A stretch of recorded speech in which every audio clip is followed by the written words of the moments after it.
In the 1960s, when psychiatry labeled black civil rights protests as mental illness and therapy cost more than a week's wages, hope gathered in church pews, not hospital wards. Black families were forced to choose between the sanctuary and the psychiatrist, between community healing and state-sanctioned harm. Today, the consequences of that choice still echo. Why did the church become the only place to turn? The answer begins with a mother's cry for help. Sunday mornings in Detroit, the church parking lot overflowed before sunrise. Families pressed through heavy doors, the air thick with anticipation and the scent of perfume and pressed linen. Inside, wooden pews creaked under the weight of mothers, fathers, and restless children. The choir's first notes swelled, but the real moment began when the pastor called for testimony. A mother, her hands trembling, rose from the third row. Her voice trembled too, but she did not falter. With every word she laid bare the ache of a son lost to the streets, the sleepless nights, the prayers whispered over closed bedroom doors. Her pain was not a secret. Here it became the congregation's burden too. The sanctuary fell silent, then filled with soft moans and murmurs of agreement. Yes, Lord, have mercy. The pastor nodded, listening without judgment, inviting her to speak every fear aloud. In this space, her story did not end in shame or isolation. Instead, women nearby reached for her hand. Men bowed their heads. Some wept openly. The choir hummed in low harmony, a sound that wrapped itself around sorrow and refused to let it stand alone. Here, testimony was more than confession. It was public therapy, a ritual of survival shaped by generations denied a voice elsewhere. The mother's words traveled the room, gathering strength as others joined in, each story echoing the last, each pain recognized and held. There were no intake forms, no diagnoses, no fees, only the steady presence of a community that listened, responded, and believed in the possibility of healing through shared witness. The church became both sanctuary and clinic, where the act of speaking out loud was itself a form of medicine. When the mother's voice broke, the congregation answered, not with solutions, but with presence. In that moment, the weight of her suffering was carried by dozens of hands, and hope, however fragile, became possible again. The altar became a crossroads for struggle and surrender. A man in a pressed suit, shoulders trembling, stepped forward as the choir lowered its voices. Tears streaked down his cheeks, silent at first, then racked with sobs that echoed through the sanctuary. He did not hide. Here, grief was not a private shame, but a public act of faith. Elders in dark coats moved quietly to his side. Their hands, seasoned by decades of labor and loss, rested on his back and shoulders. They prayed aloud, voices rising and falling, calling on God to lift burdens that no doctor had named and no medicine could touch. The congregation leaned in, some whispering prayers, others weeping with him. This was not a performance. It was a ritual as old as the church itself. Release through vulnerability, healing through touch. In that moment, the altar was not just a piece of furniture, but a place where pain could be named and carried together. The act of weeping, so often discouraged outside these walls, became a form of testimony. Men who would never cry in front of their children or neighbors found permission here to break down. Women pressed handkerchiefs into shaking hands. Children watched, learning that strength sometimes meant falling apart in the presence of others. Elders spoke softly, offering scripture and stories of their own trials, reminders that suffering was not a solitary path. Their hands stayed steady, lingering long after the tears began to slow. There was no rush to move on, no expectation to pull yourself together. Instead, the congregation waited, patient and attentive, until the man's breathing eased and his head lifted. The altar was a place of exchange, grief for comfort, isolation for solidarity. Long after the service ended, the memory of that embrace lingered. For many, this was the only space where the wounds of daily life could be exposed and tended without judgment. In these moments, the church offered a kind of medicine that required no diagnosis, only presence, and the willingness to bear witness. White-walled corridors stretched for hundreds of feet, each lined with metal doors and faded numbers. In Alabama's Bryce Hospital, black patients were assigned to separate buildings, long, drafty wards set apart from the main facility. The paint peeled from the ceilings, beds stood close together, sometimes only a few feet apart. In the summer, the air grew thick and stifling, and in winter, thin blankets did little to block out the cold. Federal inspection reports from 1967 described overcrowded rooms packed beyond capacity, with patients sometimes forced to sleep on bare mattresses or the floor. In these wards, restraint was routine. Leather straps bound wrists and ankles to iron bed frames, sometimes for hours, sometimes for days. The smell of disinfectant and sweat hung in the air. Signs on hospital entrances read "whites only." Black families, if allowed inside at all, waited in separate lobbies, watched by staff who rarely offered updates. In Mississippi and Georgia, the pattern was the same. Black patients entered through side doors, never the main entrance. They worked long hours in hospital laundries, kitchens, and fields, jobs labeled as occupational therapy but rarely given to white patients. Meals were basic, sometimes little more than beans and bread. Disease spread quickly in the crowded quarters, with tuberculosis and pneumonia taking lives at rates far higher than in the white wards. Records from the Department of Health, Education, and Welfare confirmed the reality. Even after the Civil Rights Act, Southern hospitals continued to run segregated psychiatric wings well into the late 1960s. Black patients received fewer treatments, less medication, and almost no access to psychotherapy. The physical neglect was matched by an atmosphere of isolation and silence. In some facilities, black patients were listed as inmates rather than patients, their files stamped with numbers instead of names. The hospital was not a place for healing, but for containment. For black families in Detroit, Chicago, and Atlanta, the knowledge of these places and the stories that traveled home made the church's embrace more than tradition. It was protection from a world that offered little comfort and even less care. Inside the walls of American psychiatry, black identity itself became suspect. Medical journals and textbooks from the mid-20th century described black religious fervor, protest, and even ambition as symptoms of mental instability.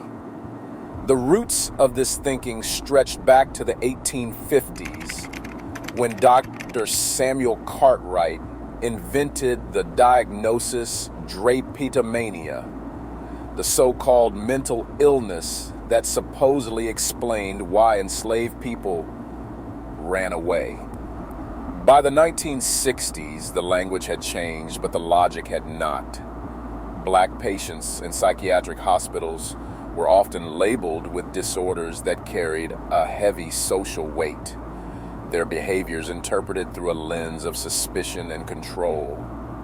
In 1968, a leading psychiatry journal published a study linking the rise in schizophrenia diagnoses among black men to their involvement in the civil rights movement. The article described what it called protest psychosis, a supposed mental disorder that framed demands for equality as evidence of delusion or aggression. The American Psychiatric Association quietly revised its diagnostic manual, adding words like hostile and aggressive to the definition of schizophrenia. Pharmaceutical ads followed suit, using images of black men with captions such as assaultive and belligerent, to market powerful tranquilizers. Jonathan Metzel's research documents how, in the span of a decade, schizophrenia was recast from a diagnosis associated with quiet withdrawal to one associated with angry black masculinity. This was not simply academic bias. The new diagnostic language gave hospitals and courts a rationale to confine, medicate, or discredit black activists and everyday people alike. Civil rights protests were sometimes cited as evidence of mental illness, and black patients, especially men, were far more likely to be diagnosed with schizophrenia than white patients showing the same symptoms. In official reports and private notes, psychiatrists described their work as protecting the social order. The message was clear: to challenge the world outside the hospital was to risk being labeled unwell. For black families, the church offered not just comfort, but a shield against a system that defined their very existence as pathological. Pastors in Detroit, Chicago, and Atlanta worked without formal counseling degrees, yet their doors rarely closed. After Sunday service, it wasn't unusual to find a line of parishioners waiting outside the pastor's office, each seeking advice, comfort, or prayer. The pastor's desk might hold a well-worn Bible and a notepad scribbled with names, marriages on the brink, children in trouble, elders weighed down by grief. There were no appointment books or insurance forms. Instead, pastors drew from years of listening, scripture, and the memory of their own trials. For many, the work never stopped at the pulpit. Deacon boards formed the backbone of these support networks. Every week, teams of deacons divided the congregation by family, block, or neighborhood. They kept lists: who had lost a job, who was sick, who hadn't been seen at service in a while. If someone missed church for more than a Sunday or two, a deacon would knock on their door, sometimes with a casserole, sometimes with an open ear. These visits were more than social calls. They were quiet check-ins for depression, anxiety, or loneliness, conditions rarely named but often recognized. When crisis struck, churches activated phone chains. Women's auxiliaries, youth leaders, and ushers all had their part. A single call could set off a flurry of prayers, meals delivered, or late-night vigils at a hospital bed. Prayer lines, often manned by volunteers around the clock, served as hotlines for those on the edge. Anyone could call day or night and find a voice willing to listen and pray. This web of care ran on trust and familiarity. Pastors and deacons knew the rhythms of their people's lives. Without clinical training, they offered something else: presence, persistence, and the conviction that no one should suffer alone. In these networks, healing was a collective act woven into the daily fabric of church life. A single therapy session in 1965 cost $25, almost a week's pay for many black families, and the equivalent of about $240 today. For most people, that cost was impossible. Clinics required cash up front, and insurance rarely covered mental health, especially for those in low-wage jobs or locked out of union benefits. Meanwhile, the church passed a collection plate, but no one was turned away for lack of money.